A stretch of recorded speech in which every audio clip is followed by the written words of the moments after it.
Hi students, welcome back to Social Science classroom. In the last class we discussed about the dry and sandy stretches. മരുഭൂമികളെ കുറിച്ചിട്ടാണ് നമ്മൾ കഴിഞ്ഞ ക്ലാസ്സിൽ പറഞ്ഞിട്ടുള്ളത്. മരുഭൂമിയിലുള്ള ആളുകളുടെ ഉപജീവന മാർഗം എന്താണ്, അവരുടെ വീട് എങ്ങനെയാണ്, അവരുടെ തൊഴിൽ എന്താണ്, അവരുടെ വസ്ത്രധാരണ രീതി എങ്ങനെയാണ്, ഇത്തരം കാര്യങ്ങൾ, അവിടുത്തെ കാലാവസ്ഥ എങ്ങനെയാണ്, ഇത്തരം കാര്യങ്ങളൊക്കെയാണ് നമ്മൾ കഴിഞ്ഞ ക്ലാസ്സിൽ പറഞ്ഞിട്ടുള്ളത്. റെഡിയല്ലേ? ഞാൻ അതിൽ നിന്നൊരു ചോദ്യം ചോദിച്ചാലോ? കഴിഞ്ഞ ക്ലാസ്സിലെടുത്തിരുന്നൊരു ചോദ്യം. Okay. Thar desert located in which country? Thar desert located in which country? ഏതാണ്? യെസ്, ഇന്ത്യ അല്ലേ? Thar desert located in India. Okay. ഇന്നിനി നമുക്ക് next subject land of eternal snow അല്ലേ? മഞ്ഞുരുകാത്ത നാട്ടിലാണ്, അല്ലെങ്കിൽ മഞ്ഞ് മൂടിക്കിടക്കുന്ന നാട്, അതാണ് ലാൻഡ് ഓഫ് ഇറ്റേണൽ സ്നോ. നമ്മൾ ഫസ്റ്റ് പറഞ്ഞത് എന്തായിരുന്നു? നിത്യഹരിത വനങ്ങളെക്കുറിച്ചിട്ടാണ് പറഞ്ഞത് അല്ലേ? നല്ല ചൂടും മഴയൊക്കെ കിട്ടുന്ന പ്രദേശങ്ങൾ, അതാണ് നിത്യഹരിത വനങ്ങൾ. ദെൻ രണ്ടാമത്തെ ക്ലാസ്സിൽ നമ്മൾ പറഞ്ഞത് മഴ തീരെ കിട്ടാത്ത ചൂട് കൂടിയ പ്രദേശങ്ങൾ, മരുഭൂമികൾ. ഇന്നത്തെ ക്ലാസ്സിൽ നമ്മൾ പറയുന്നത് തണുപ്പ് കൂടിയ പ്രദേശങ്ങളെക്കുറിച്ചിട്ടാണ്, ലാൻഡ് ഓഫ് എറ്റേണൽ സ്നോ, മഞ്ഞ് മൂടിക്കിടക്കുന്ന പ്രദേശങ്ങൾ. നോക്കാം.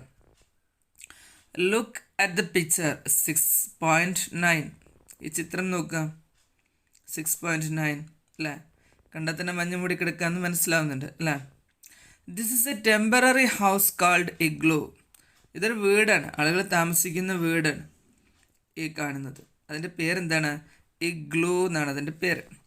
Built by the Inuits tribes. Inuit tribes നിർമ്മിച്ച ഇഗ്ലൂ എന്ന് പറയുന്ന വീടാണിത്. Inuits are the dwellers of permanently snow-covered regions of northern part of North America and Eurasia. ഇനി ഇനുറ്റ്സ് ആരാണ്? ഇനുറ്റ്സിൻ്റെ വീടാണിത്. ഇനുറ്റ്സ് ആരാണ്? നോർത്ത് അമേരിക്കയുടെ നോർത്ത് ഭാഗത്ത് അല്ലെങ്കിൽ യുറേഷ്യയുടെ ഭാഗത്തൊക്കെ താമസിക്കുന്ന അവിടുത്തെ സ്ഥിരവാസക്കാരായിട്ടുള്ള ആളുകളാണ് ഇനുറ്റ്സ് എന്ന് പറയുന്നത്. അഥവാ നോർത്ത് പോളിനോടടുത്ത് ഉള്ള പ്രദേശങ്ങളിൽ താമസിക്കുന്ന ആളുകളാണ്. നോർത്ത് അമേരിക്കയുടെ നോർത്ത് ഭാഗം എന്ന് പറഞ്ഞു കഴിഞ്ഞാൽ ഏകദേശം എന്തായി? നോർത്ത് പോളിനോട് ചേർന്ന് വരാനായി, ഒരു 66.5 ഡിഗ്രിക്ക് മുകളിലേക്ക് പോയി. അപ്പോൾ ആ പ്രദേശത്ത് താമസിക്കുന്ന ആളുകളാണ് Inuits. The region is characterised by the extremely long days and night, each lasting about 6 months. ആ സ്ഥലത്തിൻ്റെ പ്രത്യേകത എന്താണെന്നറിയാം? ഈ ഇനുറ്റ്സ് താമസിക്കുന്ന നോർത്ത് അമേരിക്കയുടെ നോർത്ത് ഭാഗങ്ങളുടെ അല്ലെങ്കിൽ യുറേഷ്യയുടെ ഭാഗങ്ങളുടെ പ്രത്യേകത എന്താണെന്നറിയാം? അവിടെ long night and long day ആണ്. ദീർഘമായ പകല്, ദീർഘമായ രാത്രി. Lasting 6 months. 6 മാസം പകലാണെങ്കിൽ പിന്നെ 6 മാസം രാത്രിയാണ് അവിടെ. ആ പ്രദേശത്തിൻ്റെ പ്രത്യേകത അങ്ങനെയാണ്. അത് നോർത്ത് പോളിനോട് ചേർന്ന പ്രദേശമായതുകൊണ്ട് തന്നെ അവിടെ സമ്മർ സീസൺ എത്തിക്കഴിഞ്ഞാൽ 6 മാസം അവിടെ പകലാണ്, അവിടെ രാത്രി ആവില്ല, സൂര്യൻ അസ്തമിക്കില്ല. ദെൻ അതുപോലെ വിൻ്റർ സീസൺ ആയിക്കഴിഞ്ഞാൽ പിന്നെ അവിടെ രാത്രിയാണ്, പിന്നെ പകലാവില്ല. അപ്പോൾ ഇങ്ങനെയാണ് അവിടെയുള്ളത്. Long day and നൈറ്റാണ്. 6 മാസം പകലാണെങ്കിൽ 6 മാസം രാത്രി അനുഭവപ്പെടുന്ന പ്രദേശങ്ങളാണ്. Inuits are adapted to the adverse climate and the lack of resources. അവരെന്താണ്? അവിടെ തീർത്തും പ്രതികൂലമായ കാലാവസ്ഥയാണ്, അതുപോലെ തന്നെ വിഭവങ്ങളുടെ അപര്യാപ്തതയാണ്. അവിടെ വിഭവങ്ങളില്ല. പറഞ്ഞതിൻ്റെ ഉദ്ദേശം എന്താണ്? അഡ്വേഴ്സ് ക്ലൈമറ്റ്, വളരെ വിപരീതമായ കാലാവസ്ഥയാണ്, ജനങ്ങൾക്ക് താമസിക്കാൻ ബുദ്ധിമുട്ടുള്ള കാലാവസ്ഥയാണ്, വളരെ ശക്തമായ തണുപ്പാണ് അവിടെ അനുഭവപ്പെടുന്നത്. അതുപോലെ തന്നെ മഞ്ഞ് മൂടി കിടക്കുക, അതുകൊണ്ട് അവിടെ വെജിറ്റേഷൻ ഇല്ല, അതുപോലെ തന്നെ മറ്റു മൃഗങ്ങളൊന്നും അധികം കാണപ്പെടുന്നില്ല. അപ്പോൾ അങ്ങനെയുള്ളൊരു പ്രദേശമാണത്.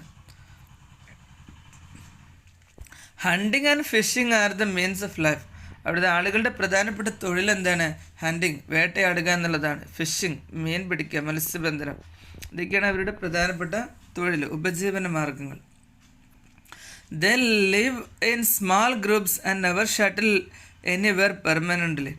ചെറിയ ഗ്രൂപ്പുകളായിട്ടാണ് അവർ താമസിക്കുന്നത്. എവിടെയും അവർ സ്ഥിരമായി വീടുണ്ടാക്കാറില്ല. താൽക്കാലിക വീടുകൾ മാത്രമേ അവരുണ്ടാക്കാറുള്ളൂ. Essential commodities are exchanged with other groups on the way. ആളുകൾ തമ്മിൽ ആവശ്യ വസ്തുക്കൾ കൈമാറുന്നത് അങ്ങോട്ടും ഇങ്ങോട്ടും പോകുന്നതിൻ്റെ ഇടയ്ക്ക്, പരസ്പരം കണ്ടുമുട്ടുന്നതിൻ്റെ ഇടയ്ക്ക് മാത്രമാണ് അവരെ സാധനങ്ങൾ അങ്ങോട്ടും ഇങ്ങോട്ടും കൈമാറുന്നത്. They also make houses using the bones of whales, rough rocks and leather. എന്തുകൊണ്ടാണ് അവർ വീടുണ്ടാക്കുന്നത്? തിമിംഗലത്തിൻ്റെ ബോൺസ് കൊണ്ടും അതുപോലെ തന്നെ പരുക്കൻ കല്ലുകൾ കൊണ്ടും ലെതറുകൾ കൊണ്ടുമൊക്കെയാണ് അതൊക്കെ ഉപയോഗിച്ചുകൊണ്ടാണ് അവർ വീടുകൾ ഉണ്ടാക്കുന്നത്. അത് തന്നെ എന്തല്ല, പെർമനൻ്റ് വീടുകളല്ല. അപ്പോൾ ഇനുറ്റ്സിനെ കുറിച്ചിട്ടാണ് നമ്മൾ പറഞ്ഞത്. വടക്കേ അമേരിക്കയുടെ വടക്കേ അറ്റത്ത് താമസിക്കുന്ന ആളുകളാണ് ഇനുറ്റ്സ്. അവരുണ്ടാക്കിയ വീടിൻ്റെ ചിത്രമാണ് ഈ കൊടുത്തിരിക്കുന്നത് അല്ലേ. വീടിൻ്റെ പ്രത്യേകത എന്താണ്? അവരെന്തുകൊണ്ടാണ് വീടുണ്ടാക്കിയത്? തിമിംഗലത്തിൻ്റെ എല്ല് കൊണ്ട് അതുപോലെ തന്നെ പരുക്കൻ കല്ലുകളൊക്കെ ഉപയോഗിച്ചുകൊണ്ടാണ് അവർ വീടുണ്ടാക്കിയത്. ഇനി ഈ വീട് അവരുടെ സ്ഥിരവാസത്തിനുള്ളതാണോ? അല്ല, അവർ സ്ഥിരമായിട്ടൊരു സ്ഥലത്ത് വീടുണ്ടാക്കി വെക്കാറില്ല. അവരങ്ങനെ മാറിക്കൊണ്ടേയിരിക്കും. അവരുടെ പ്രധാന തൊഴിലെന്താണ്? അവർ വേട്ടയാടി പിടിക്കും. അവിടെയുള്ള മൃഗങ്ങളൊക്കെ അവർ വേട്ടയാടി പിടിക്കും. അതുപോലെ തന്നെ ഫിഷിങ്, മത്സ്യം, മീൻ പിടിക്കുക, ഇതൊക്കെയാണ് അവരുടെ പ്രധാന തൊഴിൽ. ഇനി ഇവരെ ജീവിക്കുന്ന സ്ഥലത്തിൻ്റെ പ്രത്യേകത എന്താണ്? അവിടെ 6 മാസം പകലാണെങ്കിൽ പിന്നെ 6 മാസം എന്തായിരിക്കും? രാത്രിയായിരിക്കും. ശക്തമായ തണുപ്പ് അനുഭവപ്പെടുന്ന പ്രദേശങ്ങളാണ്.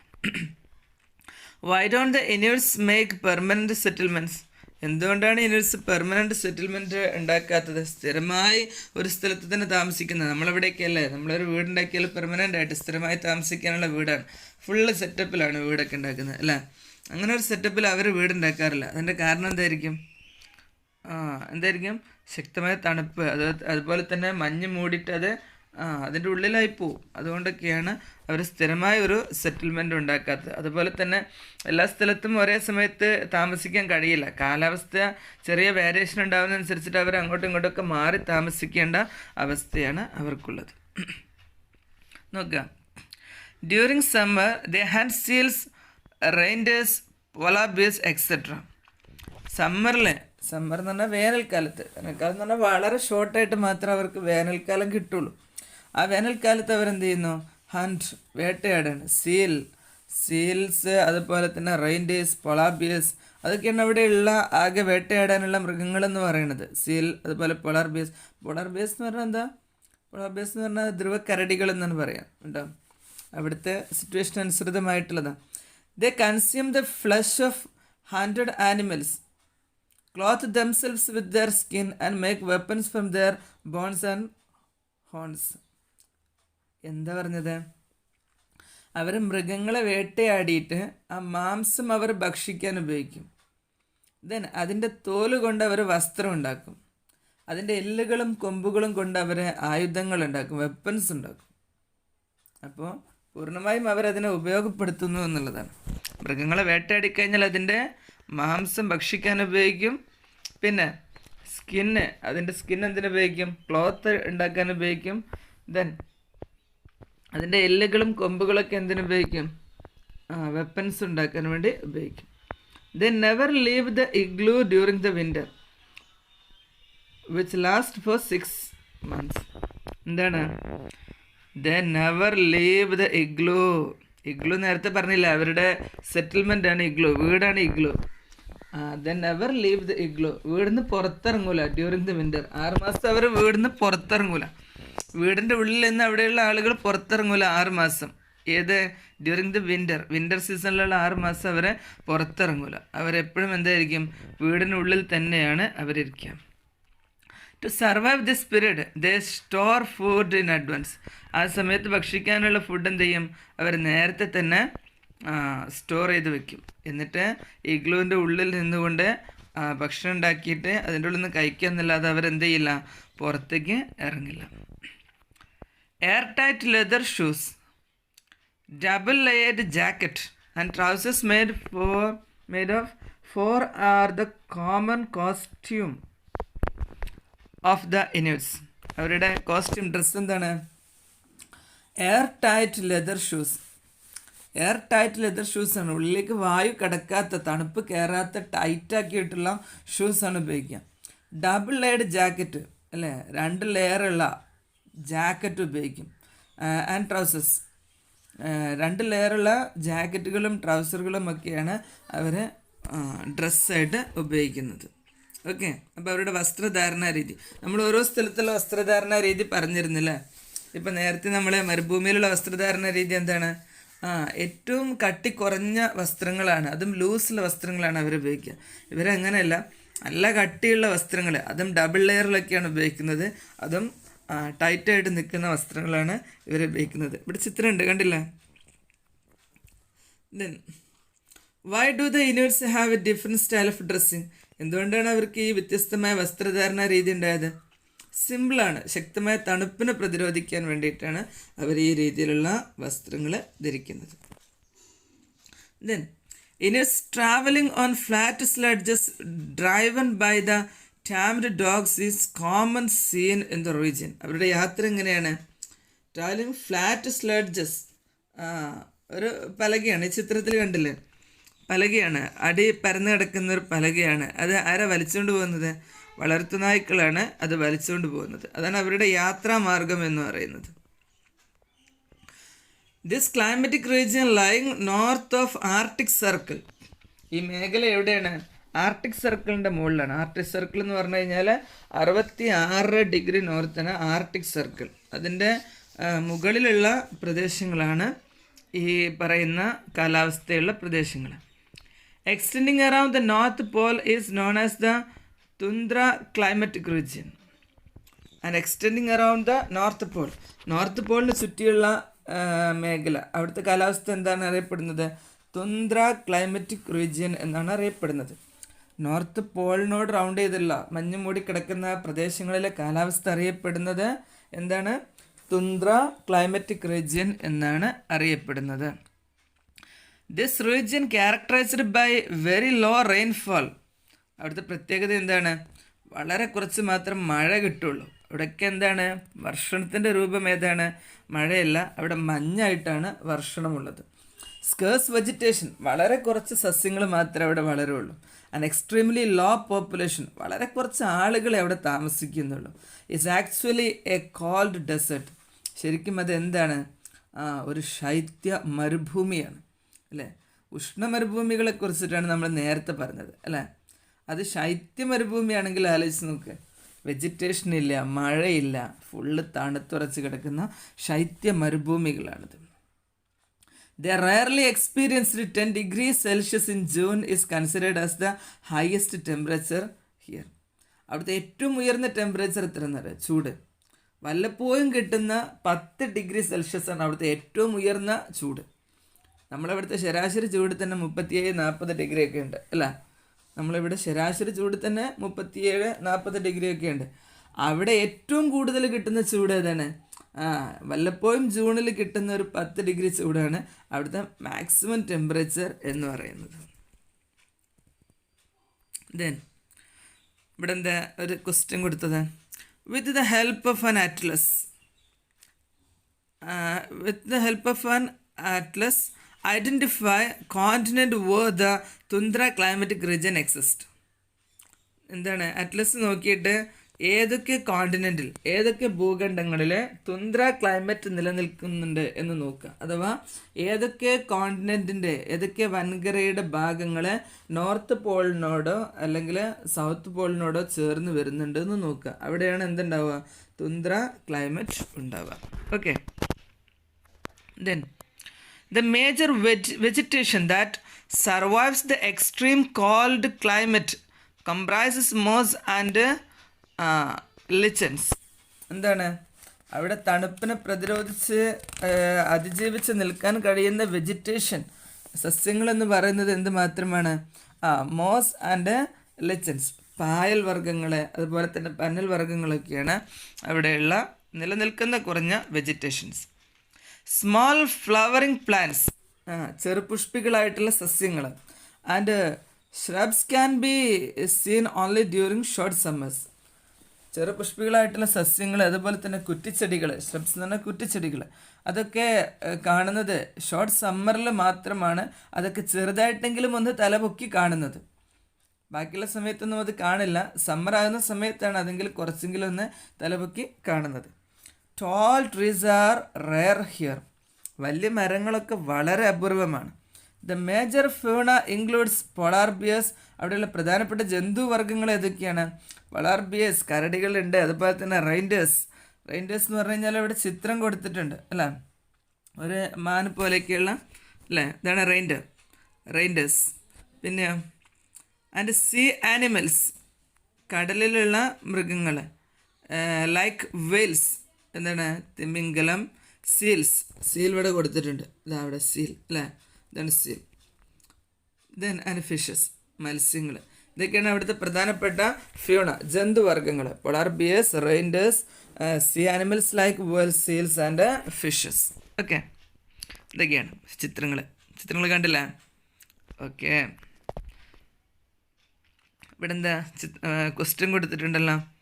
Collect more pictures and information about the plants and animals as well as the human life of the tundra region and save in a separate folder. എന്താണ് തുന്ദ്ര റീജിയനിൽ ഉള്ള ആനിമൽസിൻ്റെയൊക്കെ പ്ലാന്റ്സിൻ്റെയും ഒക്കെ ചിത്രങ്ങൾ കളക്ട് ചെയ്തിട്ട് സെപ്പറേറ്റ് ഫോൾഡറിലേക്ക് മാറ്റാൻ. റെഡി? ദെൻ ഇവിടെ ഒരു table കൊടുത്തിട്ടുണ്ട്. Write down the features of climatic region you have discussed in the following table. നമ്മൾ മുകളിൽ പറഞ്ഞ ക്ലൈമറ്റിക് റീജിയനെ കുറിച്ചിട്ട് അതിൻ്റെ പ്രത്യേകതകൾ നമ്മൾ ഈ ടേബിളിൽ ഫില്ല് ചെയ്യാനാണ്. അപ്പോൾ ഇന്നത്തെ നിങ്ങളുടെ ഫോളോ അപ്പ് വർക്ക് ഇതാണ്, ഇനി അഡീഷണൽ വർക്കില്ല. നോക്കുക, ഇതാണ് നമ്മൾ നേരത്തെ പറഞ്ഞ ഓരോ റീജിയനെ കുറിച്ചിട്ടാണ് എഴുതേണ്ടത്. ഒന്നാമത്തെ എന്താണ്? ഇക്വറ്റോറിയൽ റീജിയൻ പറഞ്ഞു, അത് ഫസ്റ്റ് എഴുതുക. എന്നിട്ട് അതിലെ എക്സ്റ്റൻസ് ഓഫ് ലാറ്റിറ്റ്യൂഡ്, അത് ഏത് മേഖലയിലാണുള്ളത്. അടുത്ത ഫ്ലോറ, സസ്യങ്ങൾ, ജന്തുക്കൾ, അവിടുത്തെ ജനജീവിതം, അതേക്കുറിച്ചിട്ട് എഴുതും. ദെൻ അടുത്തത് ഡ്രൈ ആൻഡ് സാൻഡി സ്ട്രെച്ചസ് അല്ലേ, മണലാരണ്യങ്ങൾ അല്ലെങ്കിൽ മരുഭൂമികൾ, അതിൻ്റെ ലാറ്റിറ്റ്യൂഡ്സ്, ഏത് ലാറ്റിറ്റ്യൂഡിന് ഏതിലാണ് അവിടുത്തെ സസ്യങ്ങൾ, ജന്തുക്കൾ, ജനജീവിതം. ദെൻ അടുത്ത ഇപ്പം നമ്മൾ പറഞ്ഞിട്ടുള്ള ഏതാണ്? സ്നോ കവേർഡ് റീജിയൻസ് ആണ്. അത് ഇത് അതിൻ്റെ ലാറ്റിറ്റ്യൂഡ്, അങ്ങനെ അത് ആ ടേബിൾ കംപ്ലീറ്റ് ചെയ്യുക എന്നുള്ളതാണ് ഇന്നത്തെ നിങ്ങളുടെ follow up work. Now you can prepare A digital album incorporating the pictures you have already collected on the life forms in the different climatic region and display in the class. നിങ്ങൾ ഓരോന്ന് നേരത്തെ collect ചെയ്ത pictures ഇല്ലേ, ഫോൾഡറിൽ ഓരോന്ന് പറയുമ്പോൾ നമ്മൾ അതുമായി ബന്ധപ്പെട്ട ചിത്രങ്ങൾ കളക്ട് ചെയ്ത് ഫോൾഡറിൽ വെക്കുക എന്ന് പറയുന്നില്ല. അതെല്ലാം കൂടെ എടുത്തു കഴിഞ്ഞാൽ എന്ത് ചെയ്യാം? ഒരു ആൽബം തയ്യാറാക്കിയിട്ട് ക്ലാസ്സിൽ പ്രദർശിപ്പിക്കാം. ഓക്കെ, ദെൻ നോക്കാം. You have come across the 3 different climatic region of the world. നമ്മൾ ലോകത്തിലെ 3 വ്യത്യസ്ത ക്ലൈമറ്റിക് റീജിയനിലൂടെ വന്നു അല്ലേ. ഇക്വറ്റോറിയൽ ക്ലൈമറ്റ് പറഞ്ഞു, അതുപോലെ തന്നെ സാൻഡി റീജിയൻ പറഞ്ഞു, അതുപോലെ തന്നെ സ്നോ കവേർഡ് റീജിയൻ പറഞ്ഞു. There are few other climatic region as well. അതുപോലെ വേറെയും കുറച്ച് ക്ലൈമറ്റിക് റീജിയൻസ് ഉണ്ട്. Enquire about this climatic region. അത്തരം ക്ലൈമറ്റിക് റീജിയനെ കുറിച്ച് നിങ്ങൾ അന്വേഷിച്ച് കണ്ടെത്താനാണ്. അതിൽ പെട്ടതാണ് ഈ മൺസൂൺ ക്ലൈമറ്റ് അതിൽ പെട്ടിട്ടുള്ളതാണ്. അതുപോലെ തന്നെ മെഡിറ്ററേനിയൻ ക്ലൈമറ്റ്. അപ്പോൾ ഞാനൊരു സൂചന തന്നതാണ്. അതുപോലെ നിങ്ങൾ അതിൻ്റെ ബാക്കി നിങ്ങൾ ഏതൊക്കെയുണ്ട് എന്നുള്ളതൊക്കെ ഒന്ന് അന്വേഷിച്ച് നോക്കുക കേട്ടോ. നമ്മൾ ഈ പറഞ്ഞതിൽ കൂടാത്തതാണ് മൺസൂൺ ക്ലൈമറ്റ് ഉണ്ട്, അതുപോലെ തന്നെ മെഡിറ്ററേനിയൻ ക്ലൈമറ്റ് ഉണ്ട്. അതൊക്കെ ഓരോ പ്രത്യേകത ഉണ്ട് അതിന്. Okay, what may be basis for the formation of this region. എന്തുകൊണ്ടാണ് ഇങ്ങനെയുള്ള വ്യത്യസ്തമായ ക്ലൈമറ്റിക് റീജിയൻ ഉണ്ടായത്? Look at the picture 612. ഇതാണ് picture. And find out the temperature zone marked in it. Temperature സോണിൽ ഉള്ളത് കൊണ്ടാണ് ഇങ്ങനെ ക്ലൈമറ്റിക് റീജിയൻ ഉണ്ടാകുന്നത്. അതായത് ഭൂമിയിൽ എല്ലായിടത്തും ഒരേപോലെ അല്ല ചൂട് കിട്ടുന്നതിൽ വ്യത്യാസമുള്ളത് കൊണ്ടാണ് ഇങ്ങനെ വ്യത്യസ്തമായ ക്ലൈമറ്റിക് സോൺ ഉണ്ടായിട്ടുള്ളത്. നോക്കുക, ഭൂമിയെ ഗ്ലോബിനെ നമുക്ക് 3 ടെമ്പറേച്ചർ സോണായിട്ട് തിരിക്കാൻ പറ്റും. അതിലൊന്ന് ട്രോപ്പിക്കൽ സോൺ, ഉഷ്ണമേഖല എന്നാണ് പറയുന്നത് അല്ലേ. 30 ഡിഗ്രി നോർത്തിനും 30 ഡിഗ്രി സൗത്തിനും ഇടയ്ക്കുള്ള ഭാഗങ്ങൾ എന്ത് പേരിലാണ് അറിയപ്പെടുന്നത്? ട്രോപ്പിക്കൽ സോൺ എന്നാണ് അറിയപ്പെടുന്നത്. ദെൻ അടുത്തത് ടെമ്പറേറ്റ് സോൺ. 30 ഡിഗ്രി മുതൽ 65 ഡിഗ്രി വരെയുള്ള നോർത്തും അതേപോലെ താഴെയും 30 ഡിഗ്രി മുതൽ 65 ഡിഗ്രി വരെ സൗത്തും. ആ ഭാഗങ്ങൾ ടെമ്പറേറ്റ് സോൺ എന്നാണ് അറിയപ്പെടുന്നത്. മിതോഷ്ണ മേഖല എന്നാണ് അറിയപ്പെടുന്നത്. ദെൻ അടുത്തത് ശൈത്യ മേഖലയാണ് ഫ്രിജിഡ് സോൺ. ഫ്രിജിഡ് സോൺ എന്ന് പറഞ്ഞു കഴിഞ്ഞാൽ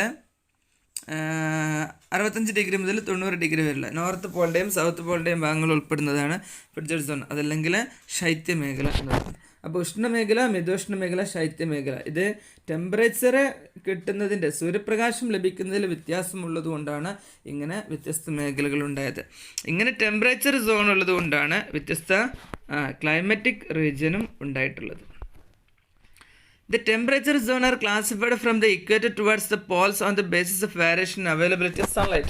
സൂര്യപ്രകാശം ലഭിക്കുന്നതിൻ്റെ അടിസ്ഥാനത്തിലാണ് ഇക്വേറ്റർ മുതൽ പോൾ വരെയുള്ള ഭാഗങ്ങൾ എന്താക്കി ചെയ്തിട്ടുള്ളത്, ടെമ്പറേച്ചർ സോണാക്കി തിരിച്ചിട്ടുള്ളത്.